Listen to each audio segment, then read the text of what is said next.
May matinding panganib para kay Vice President Sara Duterte. So ano nga ba ito? Ano bang panganib ito? Naku po dapat mapaghandaan po ito ng kampo ni Vice President Sara Duterte. So yun mga kabiyaya, ang pagbabalik ni Jay Guevara, pasensya na ho kayo. Maraming mga nangyari, maraming mga problema lang na ating mga pinagdadaanan ngayon. Kaya hindi tayo nakapag-vlog ng ilang araw. At ngayon nga, eto na ako. Nagbabalik. At panibagong bakbakan na naman. At ayun nga, kamakailan lang ay may mga nag-aaway-away na maputungkol sa kay Amy Marcos.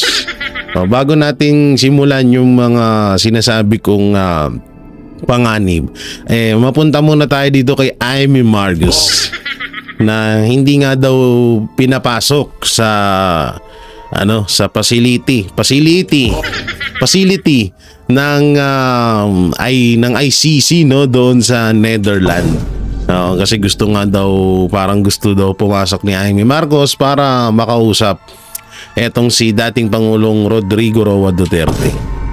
Alam nyo, ang masasabi ko lang talaga dito kay Amy Marcos, dapat talaga hindi natin siya, disclaimer yung mga kagustuhan ni Amy Marcos na mapauwi si Tatay Digong, makalabas na si Tatay Digong at may balik dito sa Pilipinas, wala hong problema doon. Oo, kahit naman sino sobrang saya ho natin pag nangyari at yun din yung kagustuhan natin, di ba? Pero hiningal ako, dami ko nakain. So ba naman 2 days di kumain. Pero tawag dito, yung sinasabing tiwala, nakakarapat dapat na bang pagkatiwalaan ng isang, lalo lang ang isang Amy Marcos o ang isang Marcos, para sa akin siguro hindi na talaga. Kasi isipin nyo maigi yung ginawa at yung ginagawa ng mga Marcos at lalong-lalo na ng kapatid niya, talagang hindi po kaya. So tayo po, alam nyo naman nang nangyari, 'di ba? Pinagkatiwalaan at tinanggap po natin si Marcos Jr. at binoto pa natin bilang presidente at binaypas pa nga natin noon si Tatay Digong, hindi natin siya pinaniwalaan. Binoto natin si Marcos Jr. dahil nga kay Vice President Sara Duterte. So akala natin kasi noong mga panahon na yon talagang kakampi ang turing niya, turing natin, hindi natin alam na isang lang pala talaga yon, isang malaking palabas lamang yung mga pinakita ni Marcos Jr. sa atin noon nung kasagsagan ng kampanya. Hindi natin nakalain na talagang susuwagin niya at wawalang nyain niya etong mga tumulong sa kanila para makabalik diyan sa pagiging presidente ng Pilipinas. At isa na nga dyan, di ba? Si Pastor, isa sa mga tumulong at winalang niya rin ngayon. At ngayon si Vice President Sara Duterte at si Pangulong Duterte mismo ang tinarantado niya. So tayo, talagang sobra ho tayong nasaktan at sobra tayong tinatawag na nabudol. Budol talaga dahil hindi natin akalain na kayang gawin ni Marcos Jr. ng mga Marcos yang ginagawa nila ngayon kay Vice President at sa lahat ng mga Duterte. Ngayon dito na papasok si Amy Marcos. So may mga kasabihan tayo na ang kasalanan ni Juan ay hindi pwedeng ibintang kay Pedro. Pero alam nyo, bali-baliktarin man ang mundo, magkapatid pa rin yan. Sila pa rin na kahit anong sabihin na nating tampuhan, kahit anong sabihin na natin na yung pagiging galit nila sa isa't isa, bandang huli, iisa pa rin ng dugo niyan at talagang magkapatid pa rin sila. So, yun nga alam nyo, yung mga ginagawa ni Amy Marcos ngayon na pagsuporta sa mga Duterte, wala naman hong ano doon, walang masama doon. Ang masama kasi dito, yung mga plano na pwedeng gawin ni Amy Marcos sa mga Duterte. Halimbawa, ganito. May mga impormasyon na dapat hindi malaman ng palasyo or hindi malaman ng mga anti-Duterte. Mga impormasyon. So paano yung mga importanteng impormasyon na yun na sakaling malaman ni Amy Marcos? Isipin nyo maigi yun. Kasi hindi talaga natin maiwasan na hindi natin mapag-isipan na etong si Amy Marcos ay isang spy ng Administrasyong Marcos. Una-una Marcos yan, kapatid yan ni Pangulong Bongbong Marcos. Kung sakali man na ma-impeach si Vice President Sara Duterte, wag naman ho sana mangyari. 'Di ba? Walang magbabago sa kanilang dalawa, magkapatid pa rin sila. Ang ano kasi namin dito ng mga banateros, kaya ayaw namin kay Amy kasi nga Marcos siya at pwede niyang hudasin ang mga Duterte. Kasi isipin nyo, hindi ba kayo nagtataka na bakit sobrang alam niyo sobrang pangit na nga ng imahe ni Amy Marcos sa pagiging balalay, kung tawagin nila. Balalay ni Vice President Sara Duterte. Sisipin nyo, ni minsan hindi niya pinagsabihan ng kapatid niya sa mga ginagawa nitong mali. Diba? Sa madaling salita, real talk na tayo, si Amy Marcos, talagang ang tingin ko sa kanya ay talagang ito ay isang malaking palabas lamang na ginagawa niya para makakuha ng impormasyon at syempre mawalan ng makakuha ng suporta sa mga tao. Ugali na ng mga Marcos talaga yan eh. Mautak sila talaga sa totoo lang. Hindi ako naniniwala na 101% na itong si Amy Marcos ay talagang sumusuporta sa mga Duterte. Kasi tignan nyo na lang kung hindi siya dumikit, kung hindi siya pa rin kumakapit sa mga Duterte, malabo na hong manalo si Amy Marcos. Alam niyo kung bakit? Unang-una, wala nang supporters si Marcos Jr. Sa 100% na populasyon dito sa Pilipinas, 2% na lang ata or sige, taasan na natin ng konti. Nasa 5% na lang po ang supporter ni Marcos Jr. At kitang-kita naman sa mga ratings, 'di ba? Sa mga trust rating ng mga Pilipino na lagi silang kulilat. So kung etong si Amy Marcos, kung hindi niya ginawa na sumipsip kunwaring kumakampi sa mga Duterte, hindi na ho siya mananalo. At yun po ang number one na tinatawag na playbook ng isang Amy Marcos. Na wag silang mawala sa industriya ng gobyerno, industriya ng politika. Kasi unang-una, kapag etong si Marcos Jr., alam natin marami pa silang mga kaso na kinakaharap. Unang-una, etong si Marcos Jr., pag natapos ang termino niya, sandamakmak na kaso ang haharapin nilang lahat. Diba? So etong si Amy, kailangan niya talagang pumwesto para hindi siya mawala. Andun pa rin siya sa tinatawag na may kapit pa rin sila. Kasi hindi rin basta-basta ang mga senador. Pag nandyan ka, yan, lumalaki din yung kapit mo, yung malawakang connection mo sa loob, diba? So sa madaling salita, na kinakabahan kami at natatakot kami. Alam naman namin na etong si Vice President Sara Duterte at ang mga Duterte ay hindi rin nagpapabaya. Pero wala talaga, kahit ano pong gawin namin, wala kaming tiwalang nakikita at nararamdaman kay Amy Marcos dahil sa kanyang siya pa rin po ay isang Marcos. At siya po ay kapatid ni Bongbong Marcos Jr. Kaya talagang alam nyo, sa totoo lang yung mga nang babash sa amin ngayon, yung mga bumabanat sa amin ngayon, hindi naman namin sila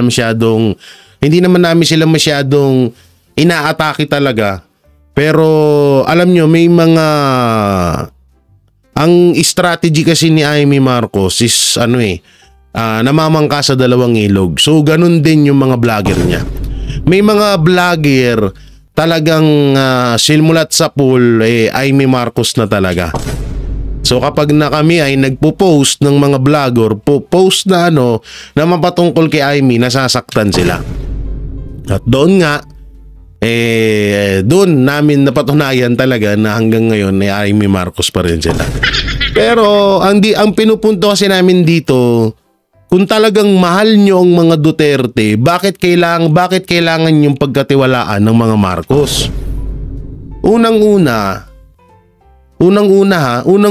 ang laking katarantaduhan, ang laking kahayupan, kademonyohan ng ginawa ng administrasyong Marcos sa mga Duterte. So kung ikaw ay isang solid Duterte, isa kang talagang hindi matatawag na talagang mahal mo ang Duterte at gusto mo sila, bakit mo sila hahayaan na mapahamak ulit sa kamay ng mga Marcos? Hindi nyo napapansin? Si Imelda Marcos, bakit hinahayaan niya na gawin ni Amy Marcos yung ginagawa niya ngayon? Diba? Kasi nga ito ay talagang setup na ng mga Marcos. Setup na nila to para makakuha at makakuha ng suporta sa mga supporters ng mga Duterte. Pangalawa, makakuha din ng tamang impormasyon. Hindi nyo napapansin kada hindi nyo napansin ngayon na mas napapaaga na yung diversional tactic or pangtabon ng administrasyon sa mga parating na issue na mabubunyag sila. Hindi niyo napapansin yon? Tingnan niyo na lang yung sabi ni Marcos ng pakikipagbati. Tignan niyo na lang yung pagpaparesign sa mga cabinet secretary. Hindi niyo ba napansin na inunahan na ng administrasyon yung issue na maaaring malaman ng mga tao? So paano nangyari yun? Saan sila nakakakuha ng impormasyon na, kasi alam naman ho natin mga banateros, mga kabiyaya, na marami pa hong malalaman tayo mapatungkol sa mga Marcos. Wala pa nga po dyan yung mga video na hawak ni Vice President Sara Duterte. Diba? Wala pa yung mga iba pang ebidensya na hawak ng mga Duterte na talagang ginawa or sa mga kahayupan na ginawa ng administrasyong Marcos sa ating gobyerno. Hindi pa nailalabas lahat. Pero yung iba, bakit yung iba ay nalalaman agad ng administrasyon? Kasi nga meron silang isang tao doon mismo sa bubble or doon sa mismong grupo ng mga Duterte na nagbibigay ng impormasyon sa administrasyon. Oo, nandun na ako sa point. Talagang ako nakakasure ako na si Lisa Araneta Marcos at si Amy Marcos ay magkagalit talaga. Ano po yan na wala pong hindi po ako nagtataka doon. Pero etong si Marcos Jr., si Amy Marcos, malabo po. Malabo po. No? Kaya kayo, yung mga ulitin ko po yung mga sinabi ni Amy Marcos na gusto niya nang mapauwi si Pangulong Duterte, wala hong problema doon. Lahat po tayo gagustuhan ho natin yun. Pinagdarasal ho natin yun. Pero yung kapahamakan na maidudulot ni Amy Marcos sa mga Duterte, doon po tayo nangangamba. Kaya kayo, wag pa rin po kayo magpabudol. Kasi may mga iilan na mga supporters na nagpapabudol pa rin kay Amy Marcos. Try nyo pong magmatsyag. Try nyong pakiramdaman lahat. Ulitin ko bakit naglabas ng dalawang issue ang Administrasyong Marcos? Totoo po, eto po, aminin ko sa inyo, may parating na naman po na panibagong issue sa Administrasyong Marcos na napaghahandaan na nila. Kasi kung matatandaan nyo noon, bakit hindi prepare ang administrasyon sa inilabas? Katulad na lang ho niya ng BICAM report. Hindi po prepare ang Administrasyong Marcos na malalaman at may expose yun sa mga Pilipino. Pero tignan nyo ngayon, inuunahan na po ng Administrasyong Marcos yung maaaring malaman na kabulastugan na pinaggagawa ng Administrasyong Marcos.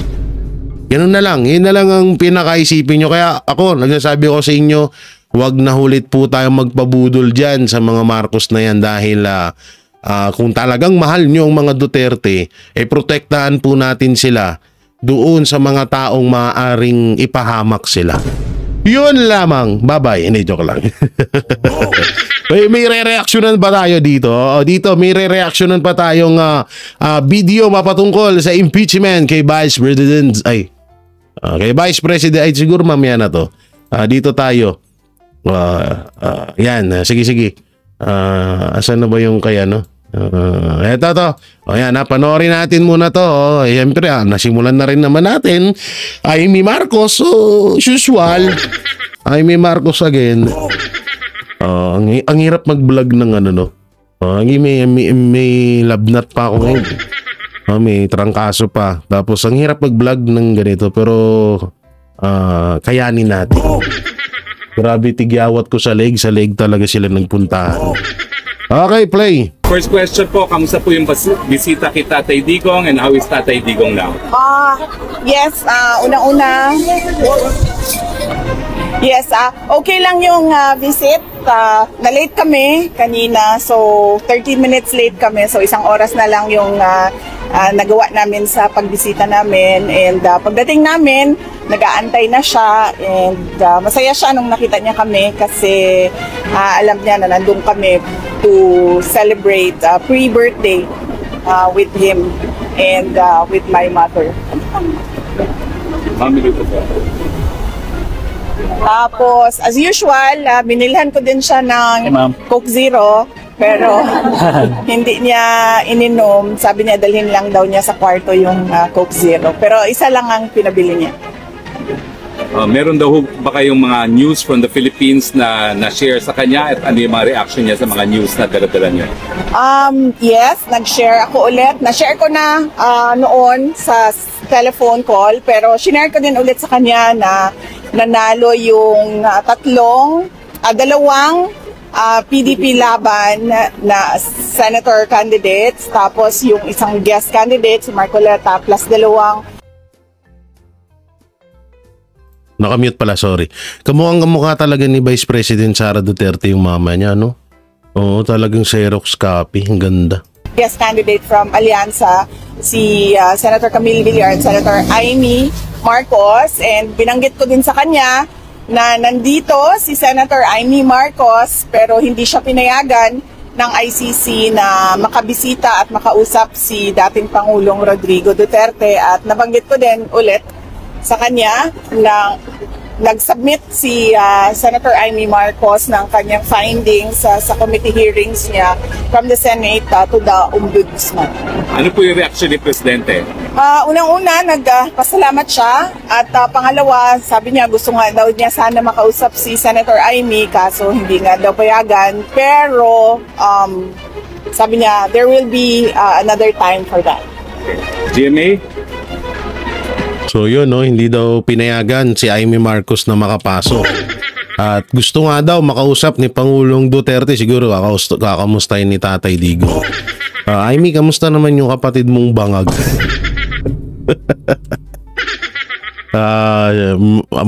Masasabihan mo na ba siya na magpa-hair follicle test? Masasabihan mo na ba siya na magpa-drug test na? Para hindi na siya masabihan na addict or gumagamit ng pulborotics.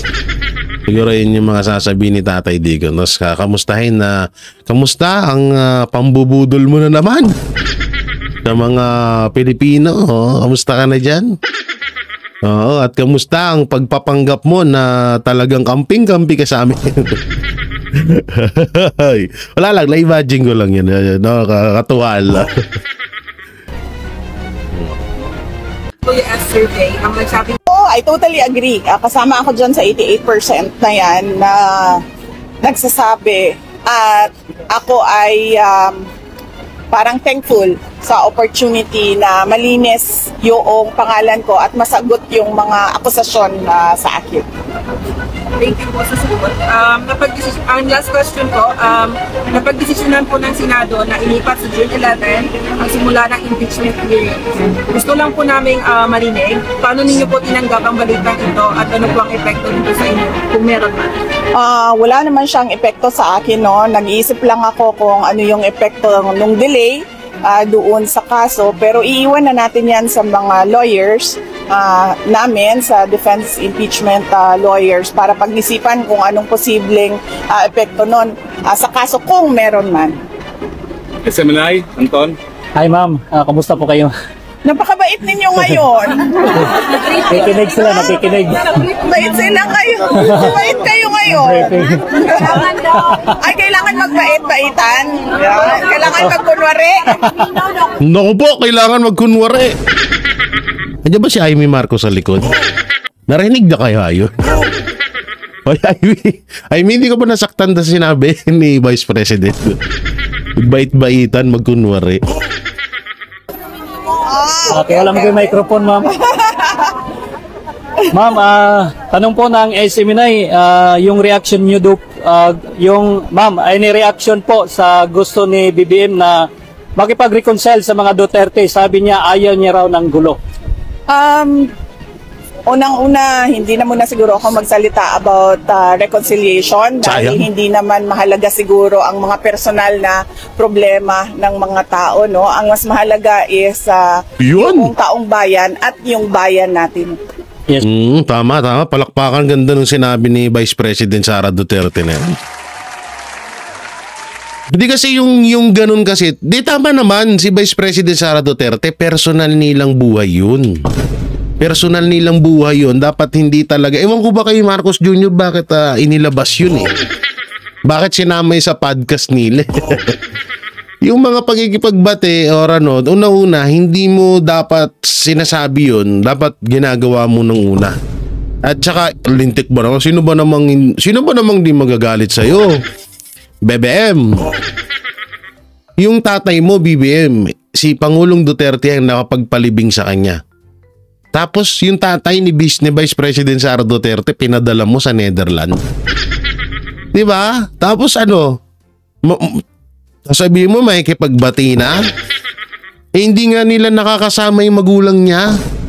'Di ba, kalokohan yun eh. Kaya nga tama yung sinabi ni Vice President Sara Duterte na yung mga bagay hindi nga dapat talaga yan hindi nga dapat talaga yan pinag-uusapan.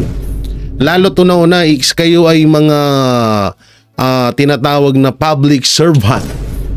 No, dapat nakapokus lang kayo sa lahat doon sa problema ng bansa nyo. Kung paano yun solusyonan. Ganon dapat. Palakpakan.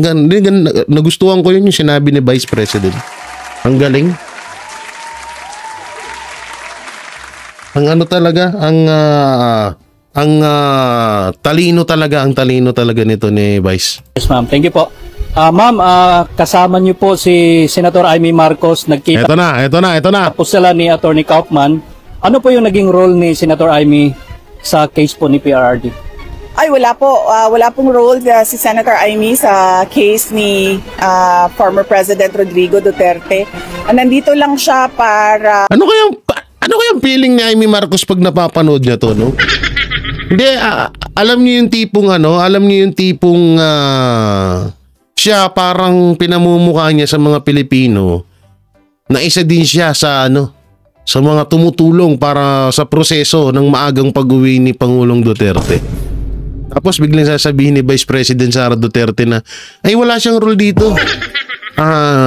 Tsalalay ko lang siya. Ano ko lang siya, balalay. Siyempre, si Marcos may balalay na Claire. Si Speaker may balalay na Abante. So ako dapat may balalay din na na Marcos. Ay, naku po. Amy sa case po ni PRRD?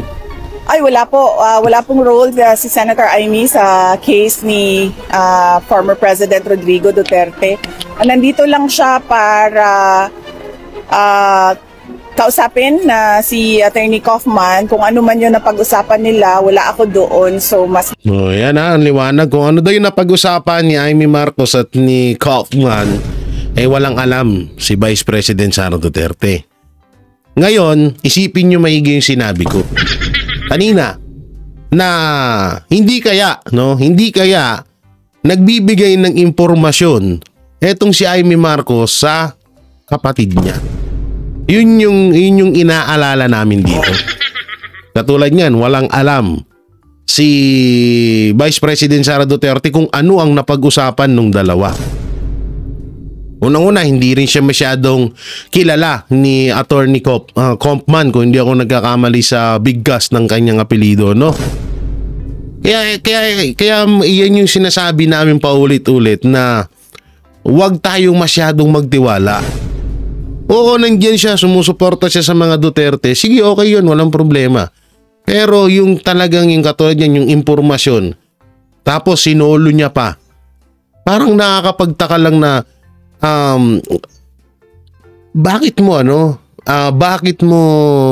kailangan pang alamin kung ano yung mga, or bakit mo kailangan kausapin yung attorney na nagtatanggol or nagpoprotekta or lumalaban kay para kay Pangulong Duterte? Anong purpose? 'Di ba?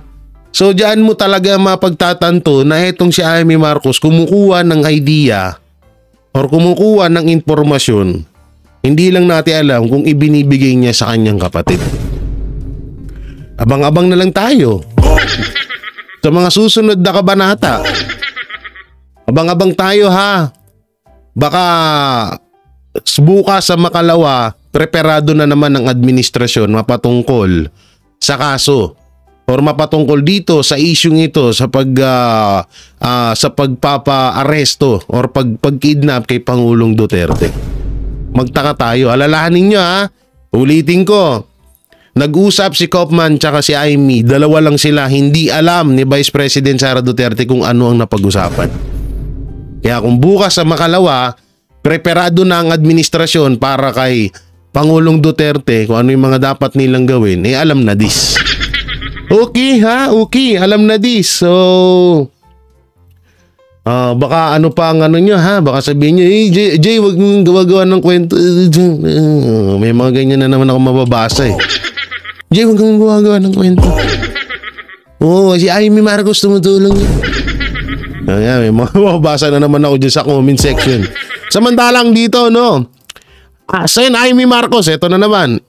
Ikinatuwang na usog ang impeachment kay Vice President Sara Duterte. Wow, sige, panoorin natin to ha.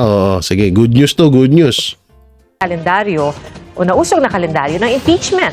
Nakatutok si Mav Gonzales. Nakatutok. Hindi pa man nagsisimula ang impeachment trial ni Vice President Sara Duterte, naghamon ang mga kaalyado niyang uupo bilang Senator Judge na kasama rin niya ngayon sa The Hague. Lintik lang ang walang ganti. Pumanda sila. Ayaw niyong tumigil.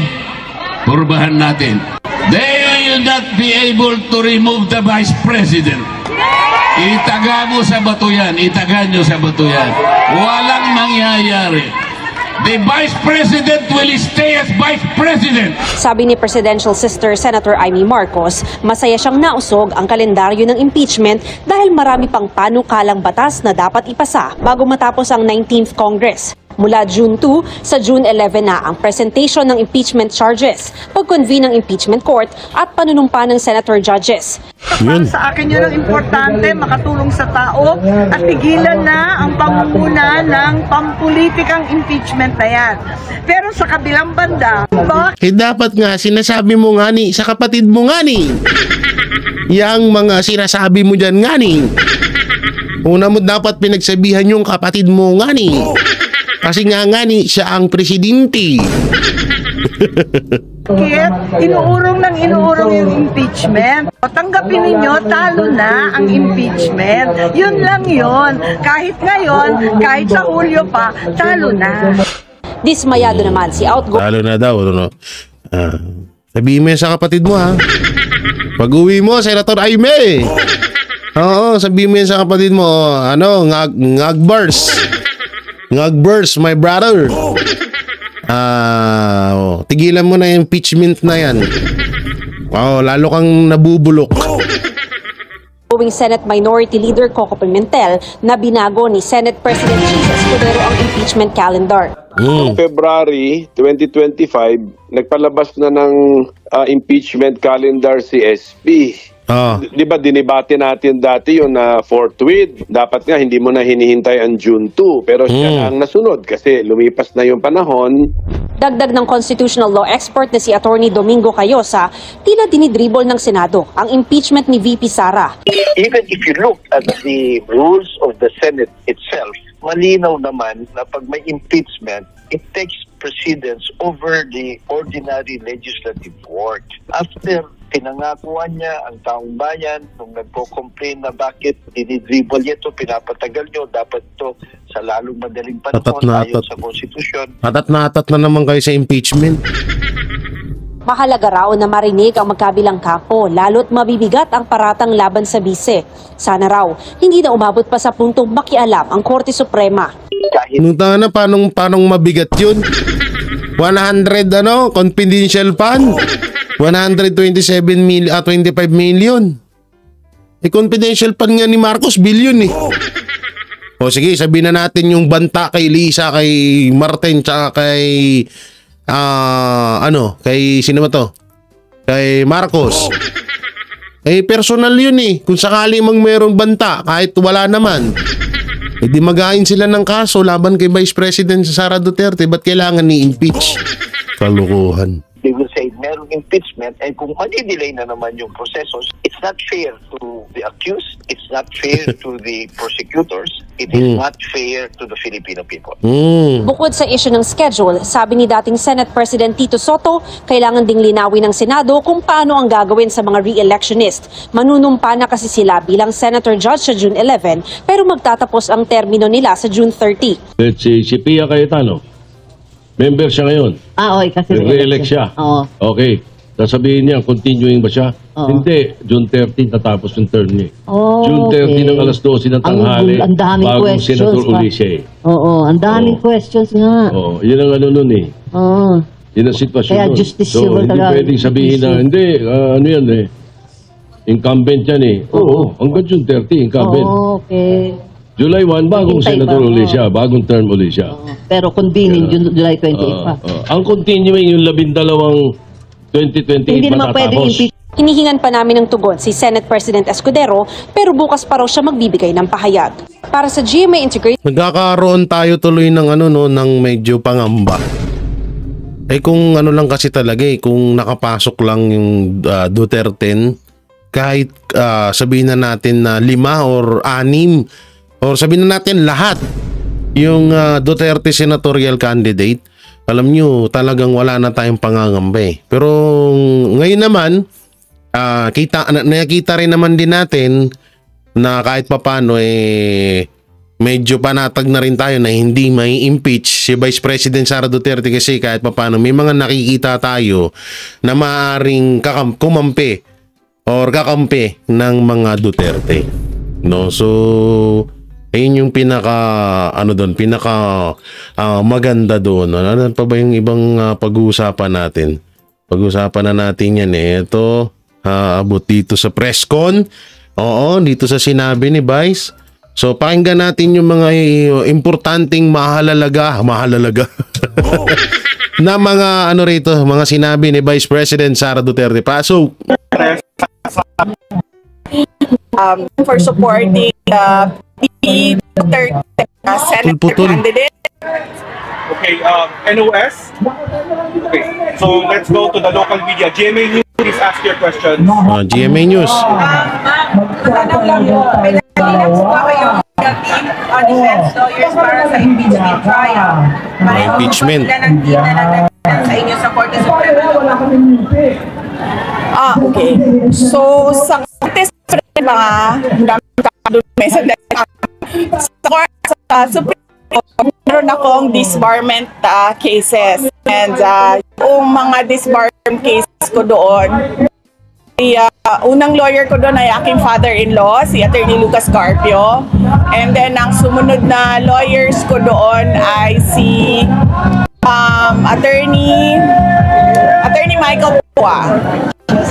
Alam nyo wait lang Ay!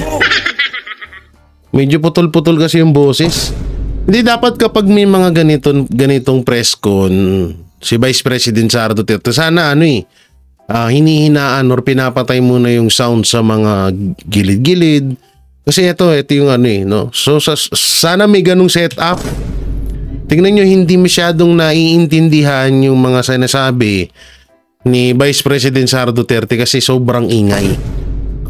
Alam nyo talaga pagdating sa setup, si Minay talaga ang maaasahan mo, no, setup ng mga ganito. Pag iba talaga medyo palyado Sorry po kasi isipin nyo, nagpe-press con si Vice President Sara Duterte pero tuloy-tuloy yung tugtog. Yung mga sumisigaw, yung mga nagsasalita. Pwede naman sa sabihin na natin ilang minutes lang to. 24 minutes lang to. Sino ba na ipatay nyo muna yun? Hindi, sorry kasi sayang sayang imbis na may impormasyon kay Vice President na malalaman natin. Hindi natin masyadong malaman kasi hindi natin maintindihan. May nagkakantahan doon, may sumisigaw doon ng bangag-bangag. Respeto sana.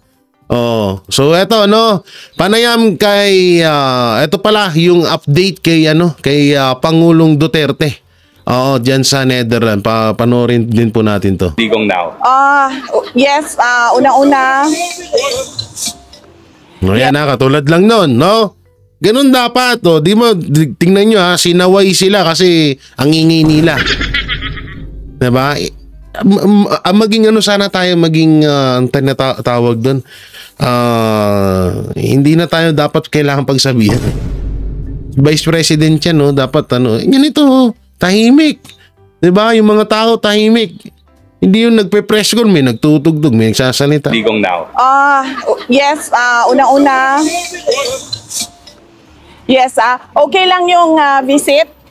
Na-late kami kanina, so 30 minutes late kami. So isang oras na lang yung nagawa namin sa pagbisita namin. And pagdating namin, nag-aantay na siya. And masaya siya nung nakita niya kami kasi alam niya na nandun kami to celebrate pre-birthday with him and with my mother. Tapos, as usual. Diba? Ang liwaliwanag, hindi ko yung parang pipikit-pikit sa sobrang ingay.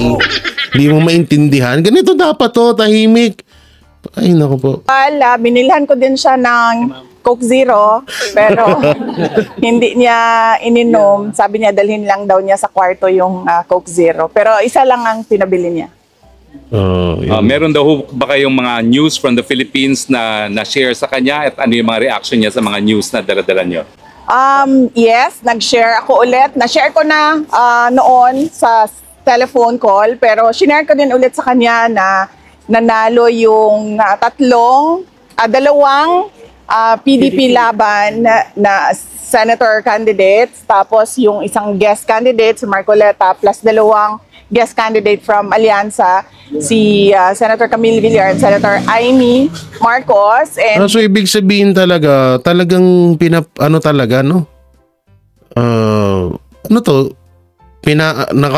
naka-member si Amy tsaka si Villar sa PDP. May parang ganun lang yung pandinig ko. Ewan ko, bahala na. Pinanggit ko din sa kanya na nandito si Senator Amy Marcos pero hindi siya pinayagan ng ICC na... So napanood na natin yun, ano pa ba ang natin siguro yung ibang balita na lang, no? So yun nga, no, yung panganib nga na sinasabi ko kanina mapatungkol kay Vice President Sara Duterte ay ayun nga po yung kay Amy Marcos. Kasi so pasensya na ho kung magalit man kayo kung sa magalit, pero wala ho talaga kaming tiwala sa mga Marcos. At etong ginagawa namin ay gusto lang namin maprotektahan ng mga Duterte dahil sa panahon ngayon nang hirap na ho talagang pagkatiwalaan ng mga Marcos sa likod po ng kanilang mga pinaggagawa laban sa mga Duterte. Kasi pwedeng ganito mangyari diyan isipin niyo maigi to. Halimbawa, sobrang inis na ng mga Marcos sa mga Duterte. Gusto na nilang, wag naman sana mangyari, pero alam ko talagang mismong si Vice President Sara Duterte na nagsabi na talagang may nagtangka sa buhay niya. So, una-una tinanggalan na ng mga security binawasan etong si Vice President Sara Duterte ng Administrasyong Marcos. So anytime na gawin nila yon, talagang free na sila. Pangalawa, mas lalong napadali sa mga anti-Duterte na malaman kung nasaan si Vice President Sara Duterte kasi palagi niyang kasama ang isa sa mga Marcos. Hindi kasi talaga natin mawa 100% talaga na etong si Jaime Marcos handa niyang talikuran ng kanyang kapatid para lang sa mga Duterte. Isang kalokohan po yun. Isang malaking kalokohan yun. Kaya sinasabi kong pangamba kasi lahat talaga ng impormasyon pwedeng malaman ng mga anti-Duterte. Kung nasan si Vice President Sara Duterte, kung ano ang plano ni Vice President Sara Duterte, kung anong plano ng mga Duterte, anong susunod na ilalabas ng mga Duterte na baho na manggagaling sa mga Marcos. So lahat yun yung mga dapat ingatan na hindi malaman ng kampo ng mga Marcos. Pero anong magagawa natin kung yung isa sa mga Marcos ay palaging kasama ng mga Duterte? So hindi ko naman po din sinisisi si Vice President Sara Duterte dito. Ang akin lang kayo po ng mga Pilipino wag po tayong basta-bastang magpabulag sa mga Marcos. Dahil sabi ko nga sa inyo, bali-balik ta rin man ang mundo, magkapatid pa rin si Jaime Marcos at si Bongbong Marcos. Hindi po yan magbabago. At sa tingin nyo ba, yung kungari man na nag-aaway sila, sa tingin nyo, hindi ba magre-reklamo ang kanilang nanay na, ba't kayo nag-aaway kayo magkapatid? Tingnan nyo yung nanay niya ngayon. Wala lang. Diba? Kasi nga talagang ito po ay talagang kung si Marcos Jr. ang kanyang playbook, i-impeach si Vice President Sara Duterte, dalhin sa Netherlands si Pangulong Duterte, tanggalan ng prangkisa ang SMNI, ikulong si Pastor. Ang playbook ni Jaime Marcos kumuha ng mga impormasyon sa mga Duterte. Pero alam ko naman siguro kahit papano naman hindi naman siguro nadala na rin or tawag dito hindi naman siguro makakapagbigay or hindi naman siguro nagbibigay etong si Vice President Sara Duterte ng mga importanteng impormasyon kay Jaime. Kaso nga lang yung katulad niyan, yung mga kay Attorney Kaufman kanina na nakausap niya, solo pa sila, tapos hindi alam ng mga Duterte kung ano yung napag-usapan. So magulat na lang tayo na kinabukasan preparado na naman ng mga walangya para sa gagawin nilang kahayupan sa mga Duterte. Yan na. So yun po yung sinasabi ko na peligro at panganib kay Vice President Sara Duterte. Para sa akin malaking panganib na pagkatiwalaan nitong si Senator Jaime Marcos. So yan po mga banateros, mga kabiyaya, anong makukomento nyo po dito sa mga napag-usapan natin, comment nyo lang po dyan sa baba. At syempre, don't forget to like, share, comment, and subscribe sa ating YouTube channel. Pipindot na lang din po yung bell button para lagi kayong updated sa ating mga video araw-araw. So maraming salamat. Ingat po kayo palagi. God bless and peace. And bye-bye.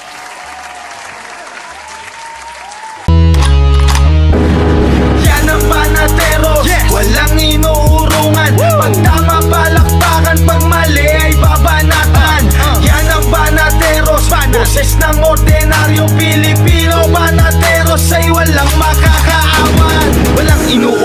banateros ay tinutulungan.